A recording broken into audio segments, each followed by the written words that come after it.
Muy buenas tardes, chicos. Muy buenas tardes, profesora. En esta oportunidad vamos a hablar sobre Alan García, un personaje muy notable, muy erudito en la vida de gobierno y en la forma, ¿no?, en la que éste se convirtió en un gran orador, como también llegó a ser un gran presidente en la República Peruana.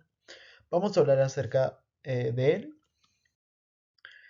En primer lugar, vamos a tocar los distintos aspectos como su infancia, formación, primer gobierno, exilio y retorno, segundo gobierno y las ideas y el legado que nos deja este gran personaje. Sin más que decir, vamos a tocar el primer punto, que es la infancia y la formación. Y bueno, nació en Lima el 23 de mayo de 1949 con una familia profundamente comprometida con el APRA, ¿no? Y lamentablemente falleció en el año 1919 a causa de que la policía lo estaba buscando, ¿no?, por delitos de corrupción y este iba a ser detenido y posteriormente juzgado a años de cárcel, ¿no? Y no pudo y lamentablemente acabó con su vida ese mismo día en el año 1919.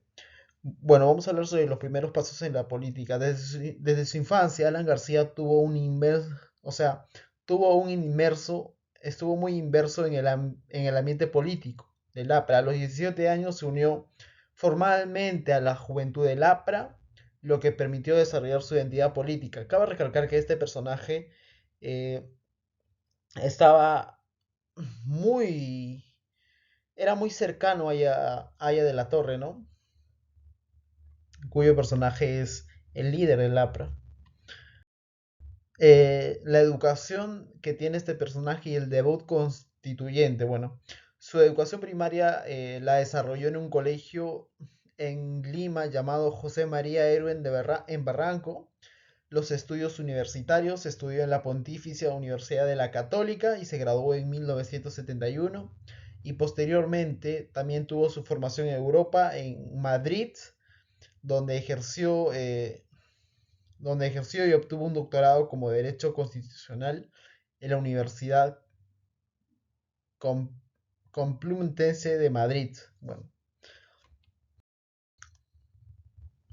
y uno de los ascensos que tuvo este personaje es durante su carrera como el APRA fue que ocupó el cargo de secretario general en la organización del APRA entre 1977 y 1980, lo que fortaleció su posición en el partido, ¿no? Y fue elegido diputado nacional en el año 1978 y secretario general en 1982, consolidando su liderazgo interno, ¿no? Sobre el primer gobierno, vamos a ser un poco más explícitos sobre el primer gobierno.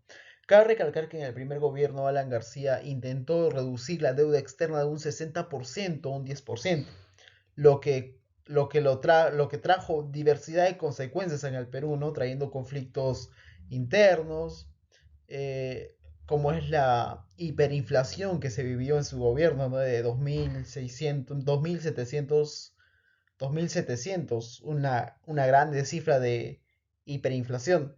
Pero hablemos un poco sobre las políticas económicas iniciales.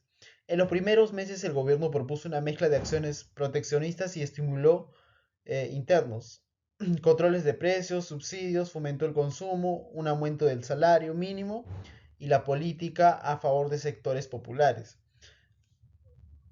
Cabe recalcar que Alan García durante su primer gobierno creó diversidad de dinero sin un respaldo de divisas, ¿no?, sin respaldo de dólares, lo que posteriormente nos llevó a una hiperinflación. Como también tuvo diversidad de expectativas del primer gobierno, como por ejemplo, asumió este personaje la presidencia a los 36 años con un discurso rotundamente maravilloso, y los resultados iniciales serían algunas áreas económicas como la manufactura y la agricultura mostraron signos de reactivación. Sin embargo, esas políticas no tenían soporte institucional, lo que prontamente o luego se convirtió en un problema, ¿no? Como otro punto tenemos la hiperinflación. En estos casos se da el deterioro económico. En 1987 la moneda peruana empieza a caer por diversidad de problemas. La hiperinflación se da en 1988, causando crisis total en el Perú, ¿no? Algo que recalcar también durante su gobierno, algo que fortaleció y algo que ayudó a que el Perú esté en malas condiciones fue la aparición de grupos terroristas, ¿no? Como por ejemplo el Sendero Luminoso o el MRTA. Entonces, a causa de esto se vivía una violencia externa. Eh, Como también tenemos el impacto de la institucionalidad, la crisis económica y la violencia interna debilitaron significativamente al Estado, lo que dejó un legado de inestabilidad política para las décadas siguientes. Para las décadas siguientes del gobierno de Fujimori, ¿no? Bueno, el legado económico que nos deja es que no siempre hay que confiarnos en lo que se ve, ¿no? Porque Alan García subsidiaba dinero, trataba de engañar a la población para que no se notara tanto esta hiperinflación. Tenemos el exilio y el retorno de Alan García, por otro lado. Acusaciones y exilio. En 1992, García fue acusado de enriquecimiento ilícito y huyó a Colombia y Francia. La reconstrucción de su imagen, García reconoció excesos ideológicos y armó una versión de aprismo modernizador, retornando al Perú en el 2001 tras su absolución parcial y comenzó a construir su imagen como estadista. Cabe recalcar que otro aspecto relevante es que apoyó mucho a su reconstrucción de imagen fue el Diario del Comercio, ¿no? Que lo apoyó demasiado para que pueda tener o recuperar la confianza del pueblo. Por otro lado, también tenemos las giras y alianzas que realizó Alan García durante preparado su campaña electoral nuevamente. Dio viajes a diversas regiones, ¿no? Para volver a recuperar la confianza del pueblo. Y en el segundo gobierno algo claro es que se incrementó el crecimiento económico gracias a la inversión extranjera de 28 millones de soles. Esto se debe a que Alan García optó por crear diversos TLS, ¿no? Que fortalecieron rotundamente al Perú. También se vivió una reducción de pobreza de un 49% a un 28%. Un reconocimiento internacional también tuvo el país entre ellos. Pero también se vivieron los conflictos socioambientales. Esto puede ser por la contaminación de minería, que mayormente se vivió, ¿no? Y las desigualdades persistentes que se vivían en aquel entonces. También tenemos la modernización del Estado y la apertura. Tenemos las políticas de modernización. Alan García impulsó la modernización del Estado con la creación de agencia de promoción de inversión en ventanilla única y la firma de 14 TLCs en el gobierno de Alan García.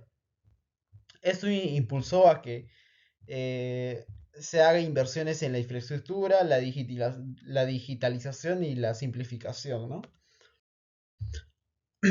Cabe recalcar que Alan García se relacionó con varias empresas, pero uno de ellos es el escándalo de corrupción que tiene con el caso Odebrecht, ¿no? La empresa brasilera. Eh, en este caso, el caso Lavajato reveló pagos de 29 millones a su secretario general, lo que llevó a acusaciones de cohecho y lavado de dinero en abril de 2019. Alan García lamentablemente se suicidió mientras enfrentaba una crisis de arresto, ¿no? Cabe recalcar que este personaje estaba a punto de ser arrestado, pero lamentablemente termina suicidándose en su casa.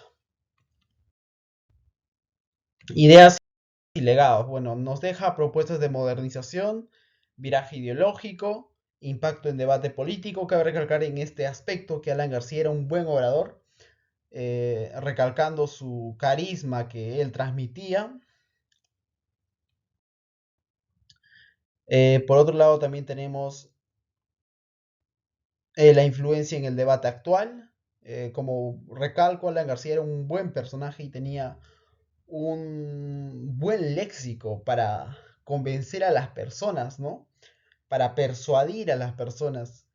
Pero cabe recalcar que con aquel léxico o con aquel discurso en el año 2006 gana las elecciones, ¿no? Cuando dice, eh, cuando se expresa totalmente y gana esas elecciones, lo que lo conlleva a ser presidente por segunda vez en el Perú. Bueno, las elecciones para el Perú en el actual nos dice que todo presidente debe ser transparente, ¿no? Y no optar por ser corrompido en el poder. Entonces esto nos demuestra que literalmente Alan García fue un buen presidente y un mal presidente a su vez. Tuvo un mal gobierno en el año 1985, pero impulsó diversidad de obras en el año 2006, ¿no? Lo que nos lleva a reflexionar sobre su gobierno y, bueno, tomar medidas drásticas, ¿no? Siendo todo, esto sería todo. Muchas gracias.